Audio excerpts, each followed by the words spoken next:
When a traveling repairer crosses a bridge that appears only in rain, she finds a hidden realm whose guardian is slowly turning into the gate he protects, and discovers that loving him may be the only way to set him free. Liora Fen first heard the bell beneath the road on an evening when the rain had begun behaving badly.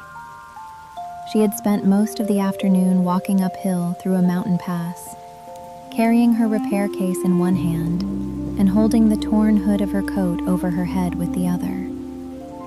The road ahead was empty. The road behind was empty. Somewhere in the wet distance, thunder muttered without conviction. Then a bell rang. Not from a church tower, or a sheep's neck, or any sensible place a bell might be expected to live. It rang under her boots. Liora stopped. The second chime came from beneath the stone road. She crouched, pressed one palm to the ground, and listened. A third chime trembled up through her fingers. "Well," she told the road, "that's inconvenient." The rain began to fall upward. Drops lifted from the mud and streamed toward the clouds in silver threads. Water crawled backward from the ditches. The puddles around Liora's boots emptied themselves into the sky. And where the road had ended against a wall of mist, a bridge appeared. It was narrow and black, made of stones slick with rain. Along its sides rested hundreds of pale moths, each the size of Liora's hand, their wings folded like paper lanterns. Liora had been warned about strange bridges. Everyone who traveled alone eventually collected warnings. Never sleep under a tree with white bark. Never follow a fox carrying a ribbon. Never answer your name if it is called from inside a well. She had never heard anything about a bridge that came when the weather lost its manners. That made it difficult to know whether crossing it was foolish. Liora considered this for less than a minute. Then she crossed. The moths woke beneath her footsteps. One by one, their wings opened with a faint amber glow until the bridge seemed lined with little floating windows. Mist curled around the stones. Halfway across, Liora looked back. The mountain road was gone. "Well," she said. She kept walking. On the other side stood a town. It climbed a shallow hillside beneath a violet-gray sky, all steep roofs, narrow windows, painted signs, leaning balconies, and warm lanterns. Rain slipped from the eaves, paused midway to the street, then drifted upward again. Bridges connected second-story windows. Moss grew in neat squares on chimneys. A canal ran through the center of the main street, carrying folded paper boats against the current. A small creature made of bundled linen swept moonlight from a doorstep. It glanced at Liora. Liora glanced at it. The creature tipped its hat. She tipped hers back. "Lost?" asked a voice behind her. The young man standing at the foot of the bridge wore a long moss-green coat and black gloves. His hair was dark near the roots and faded gradually to ash at the ends. He had a narrow face, calm eyes of a peculiar silver lilac color, and the expression of someone who had already watched several people make the same mistake. No. He looked past her at the vanished road. Liora adjusted her grip on her repair case. Temporarily misdirected. "Ah, I know where I was. Excellent. And I know I'm no longer there. Remarkable progress." Liora narrowed her eyes. The young man almost smiled. "My name is Aven," he said. "I keep the crossing." "Liora Fen. I repair things." His gaze dropped briefly to the red leather case. "Then you've come to the wrong place." "Why?" "Most things here prefer being broken." He turned toward the town. Liora followed him. That was how she entered the farther side. The innkeeper was a round woman with 3 spectacles arranged across her forehead and hair that steamed gently whenever she became annoyed. She informed Liora that mortals were permitted 7 nights in town. On the 8th morning, she said, sliding a brass room key across the counter. "Your world starts making room for your absence." Liora paused. Making room? People forget the sound of your laugh. Dogs stop waiting at the gate. Letters lose their addresses. By the end of the week, even your debts vanish. That last part sounds useful. The innkeeper leaned closer. It begins with the debts. Liora took the key. 7 nights was plenty of time. She intended to leave the following morning. Instead, the bridge vanished. Aven was standing beside the empty stone arch when she found him. No bridge, no rain. It rained all night. Not the right rain. Liora stared at him. He lifted one shoulder. The crossing has standards. She looked toward the dry sky, where clouds floated upside down. And when does the correct rain arrive? Sometimes tomorrow. And sometimes? Thursday. It is Thursday. The next one. Liora decided then that she disliked him. By that afternoon, she was repairing his coat clasp. It had snapped when a small, moss-covered creature tried to steal one of the keys from his belt. Liora noticed the damage while arguing with him about whether the bridge could be encouraged to appear by throwing buckets of water into the air. Hold still. The clasp is ornamental. It's hanging by a thread, a sturdy thread. It's embarrassed to be associated with you. She sat on the low wall beside the gate, tools spread across her lap. Aven reluctantly handed her the broken clasp.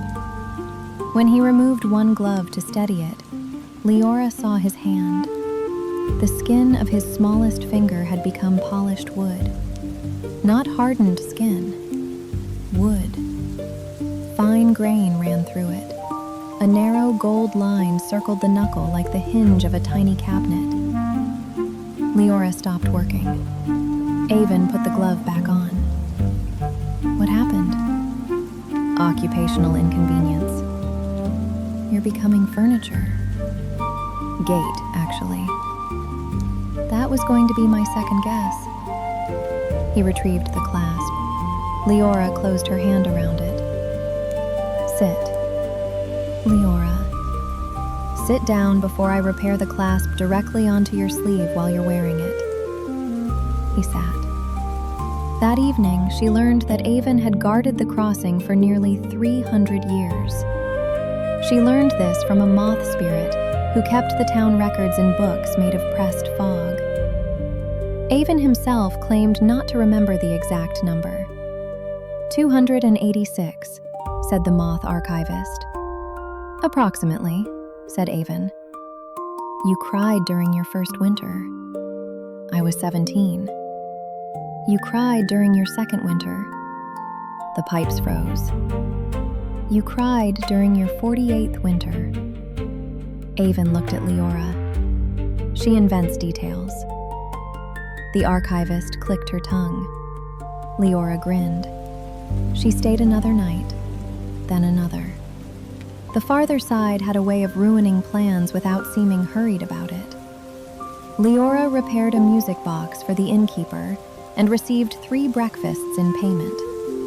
She fixed the handle on a spirit merchant's kettle and was given a tiny bottle labeled, "A good excuse, use only once." She wandered through the market beneath awnings stitched from silk and old maps.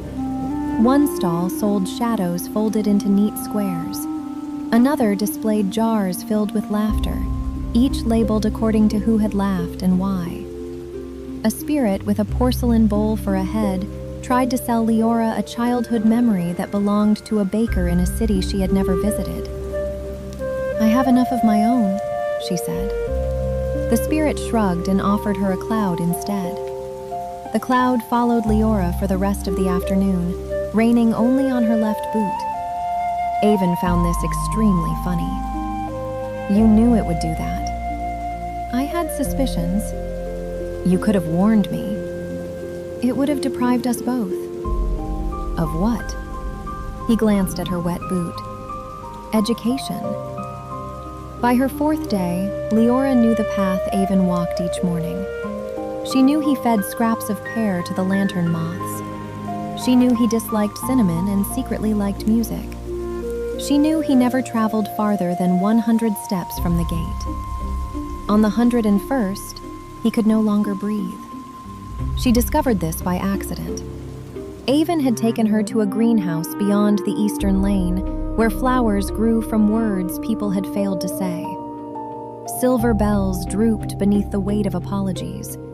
Golden flowers opened whenever someone entered thinking gratefully of another person. Pale coral vines climbed the ceiling, trembling even when no wind entered the glass house. "What are those?" Liora asked. "Confessions." "Of crimes?" "Mostly affection." "Terrifying." "I found it safest to avoid them." She laughed and walked ahead. Aven followed. Then he stopped, his breath caught. One hand pressed sharply against his chest. Liora rushed back. "Sit." "I'm fine." "You look like a corpse trying to pass as polite company." She pulled him toward a stone bench. Beneath his open collar, something gleamed. A keyhole, tiny, ornate, made of gold. It sat over his heart. The skin around it had begun to darken into wood. Liora stared. Aven closed his coat. "Back to town." "What happens when it finishes?" He looked toward the greenhouse ceiling. "A new guardian is rarely needed while the old gate is still functioning." The answer arrived sideways, which irritated her more than a lie would have. "You turn into the gate." "Yes." "And then?" "I imagine I become exceptionally dependable." Liora wanted to laugh. She did not. That evening, she opened every book the moth archivist would let her touch. By dawn, she had learned the oldest law of the crossing.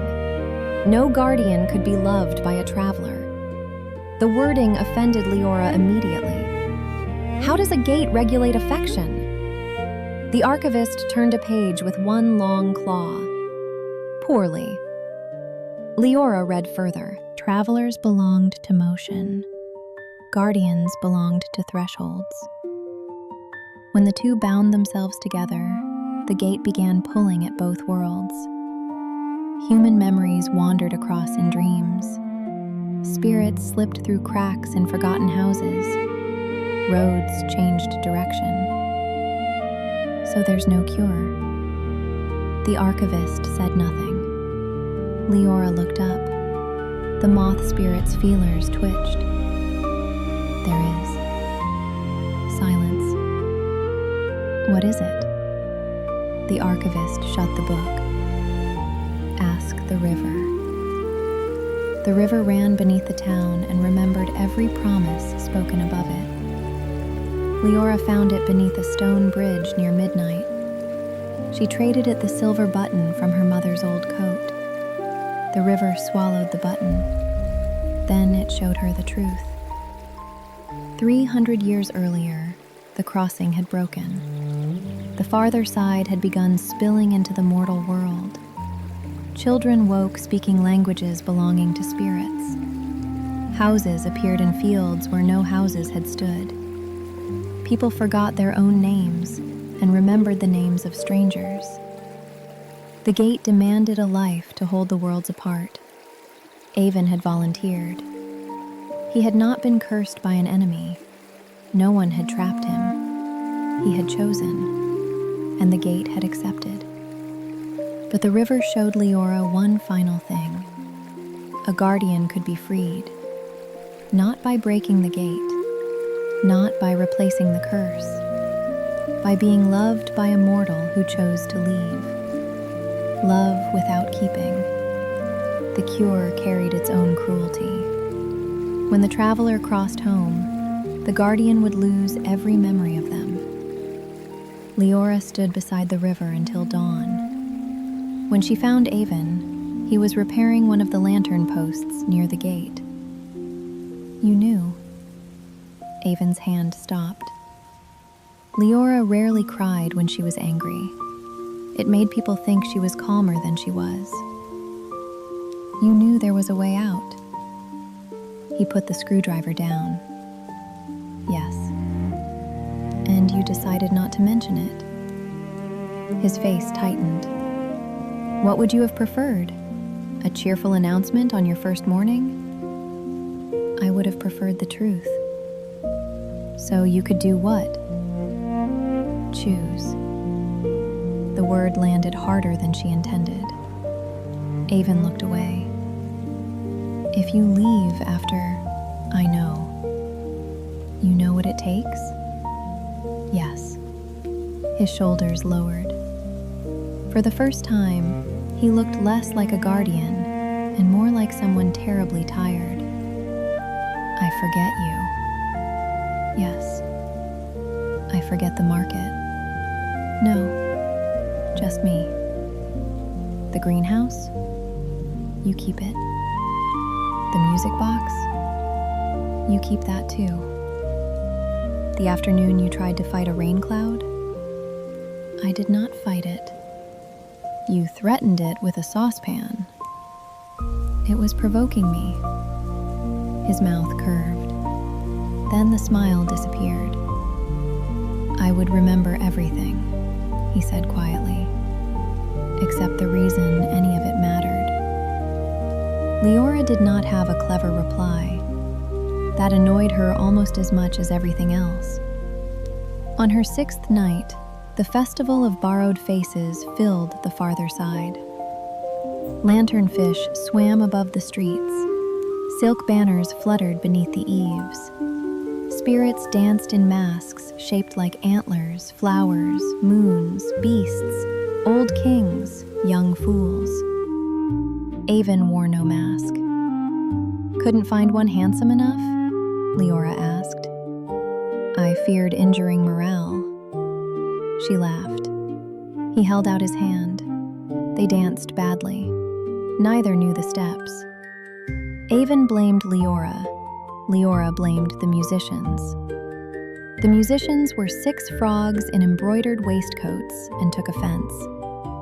Later, they escaped to a balcony above the square. Below them, the wet stones shone gold beneath the lanterns. Liora leaned against the railing. Tell me something you'd do if you were free. Aven thought. Laundry. She stared at him. Laundry. I've watched people cross carrying shirts that smell of soap and sunlight. It seems peaceful. You've spent 3 centuries dreaming of washing socks, among other things. What else? Bread before sunrise. Reasonable. A kitchen with a window. Ambitious. A chair that belongs to me. Liora smiled. You could travel anywhere. I've watched travelers for 300 years. Most of them spend half their journeys wanting to be home. The festival music drifted upward. He looked at her. I think I would like to find out what that feels like. Liora kissed him. There was no lightning. No gate groaned in warning. No ancient spirit appeared to object. Aven simply touched her face with one gloved hand and kissed her back. It felt warm and frighteningly ordinary.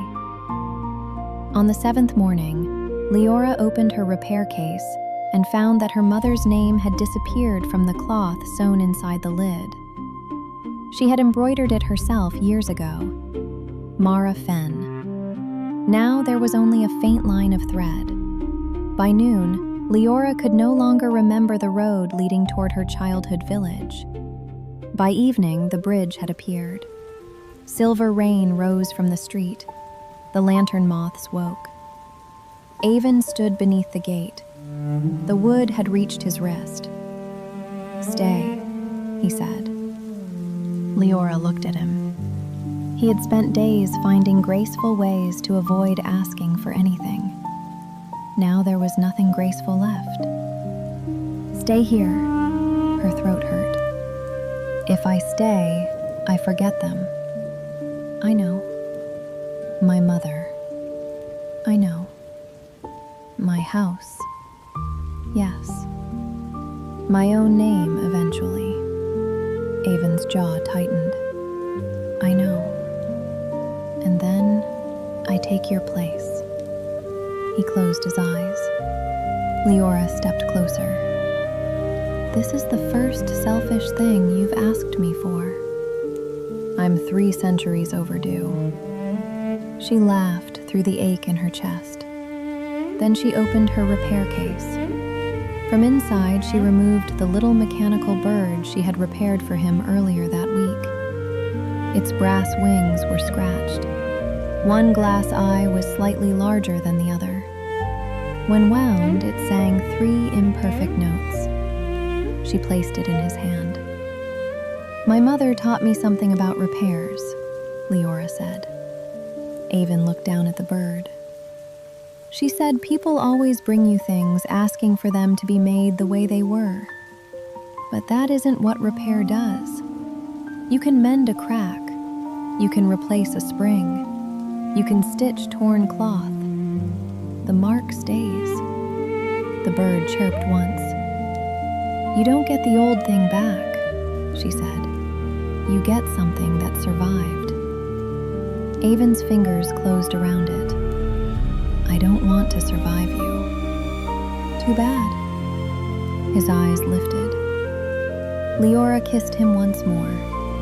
Then she walked toward the bridge. The first step loosened the wooden grain from his fingers. The second broke the gold hinge around his wrist. Liora kept moving. Behind her, Aven said her name. Liora. She reached the middle of the bridge. Liora Fen. The rain rose around them. Liora. His voice became frightened. She wanted to turn around. She did not. At the final stone, she heard him say her name one last time. Then nothing. The mountain road returned beneath her feet. The bridge vanished. Spring found Liora in a village beside a slow river. Summer found her there too. For the first time in years, she did not leave. She rented a narrow shop beside the road. The roof leaked in 2 places, and the front door stuck whenever the weather was damp. Liora repaired both and kept the place anyway. She filled the window with clocks, music boxes, wooden animals, and mechanical birds. People began bringing her things. A farmer brought a watch dropped into a well. A child brought a toy horse with no tail. An old woman brought a music box that had not played since her wedding. Liora repaired what she could. Some things could not be repaired. She learned to say so. The first autumn rain came quietly. Liora was closing the shutters when someone knocked. A young man stood outside. His hair was dark at the roots and pale at the ends. He wore a plain green coat, no gloves, no gold hinges, no keyhole. For a moment, neither of them spoke. He held something in both hands, a brass bird. I was told you repair things, he said. Liora gripped the edge of the door. Yes. It keeps leading me in inconvenient directions. The bird chirped. Aven frowned at it. 3 towns, 1 orchard, a ferry I had no intention of boarding. Liora looked at his face. Nothing in his expression recognized her. Her chest ached, but differently than she had feared. Not empty, not ruined, changed. She stepped aside. You'd better come in. Aven entered. He looked around the shop slowly. The shelves, the kettle, the tools, the 2 chairs by the window. This is nice. Don't sound surprised. I didn't mean. You did. He smiled awkwardly. It was his smile. Liora turned away before he could see her eyes fill. She set the bird on the workbench. Tea? Yes, please. Cinnamon? He frowned. I don't think I like cinnamon. Liora laughed. Aven looked puzzled. What? Nothing. She put the kettle on. Outside, rain tapped softly against the window. For a moment, one silver drop slid upward across the glass. Aven noticed it too. He watched it disappear into the gray sky. Then, almost absent-mindedly, he said, "Do umbrellas still migrate south for winter?" Leora's hand stopped on the teapot. Aven looked over. Sorry, I don't know why I said that. Liora laughed so suddenly she had to sit down. Aven stared at her, bewildered, while she wiped at her eyes with the heel of her hand. Do I say something terrible? No. Then why are you crying? I'm not. You clearly are. I've got rain in my eyes. We're indoors. You're very observant. He hesitated. Then he began laughing too. The mechanical bird chirped between them. Liora poured 2 cups of tea. She did not tell him who she had been to him. Not that evening. There would be time. Perhaps he would remember nothing. Perhaps some part of him already did. Either way, she understood something now that she had not understood when she first crossed the bridge. Love was not a clock you wound correctly. It was not a broken hinge waiting for the proper tool. Some things could not be restored. They could only be carried forward. Outside, the rain fell in both directions. Inside, 2 cups of tea cooled beside the window. And for once, Liora did not leave. This was her story. Love is not a predictable path. It's a maze that surprises you when you land. But remember, with every ending, there is always a new beginning.